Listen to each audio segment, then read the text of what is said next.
La première dame, Madame Dominique Ouattara, a été reçue à la résidence du dernier empereur de Chine, résidence qu'habitait Madame Song Xingling, la toute première dame de la République populaire de Chine. C'est dans ce lieu chargé d'histoire et qui fait office désormais de musée et de siège de la Fondation Song Xingling de Chine que M. Hang Yuanjiang, secrétaire du Parti communiste chinois et l'un des vice-présidents de cette fondation, a échangé avec la première dame de Côte d'Ivoire.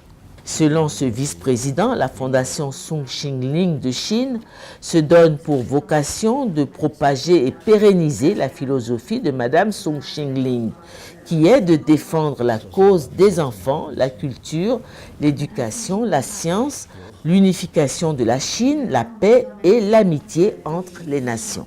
Nous avons deux choses en commun avec votre fondation, l'Afrique et les jeunes, a déclaré la première dame de Côte d'Ivoire, poursuivant en présentant sa fondation Children of Africa et ses projets majeurs dans l'hôpital mère-enfant de Bingerville et la construction des maisons d'accueil à Soubré, Boaké et Ferké.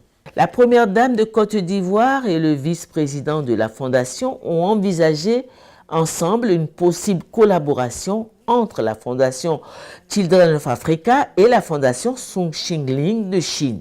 Le cap a ensuite été mis sur le centre d'échanges scientifiques et de formation pour les jeunes de 3 à 18 ans.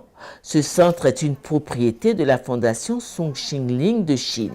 Selon ses animateurs, c'est en moyenne 800 enfants et jeunes qui participent chaque jour à l'animation des ateliers de robots, de danse, de couture, de médecine chinoise, de culture et des arts.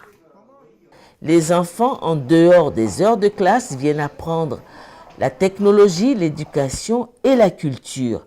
L'avancée technologique et les commodités dans lesquelles baignent les apprenants sont impressionnantes. Je suis vraiment impressionnée et je rêve de quelque chose comme ça pour la Côte d'Ivoire.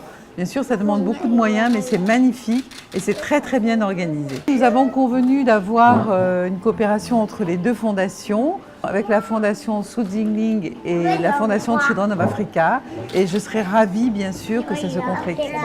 La première dame de Côte d'Ivoire a ainsi confié ses impressions à la presse à la fin de la visite du centre.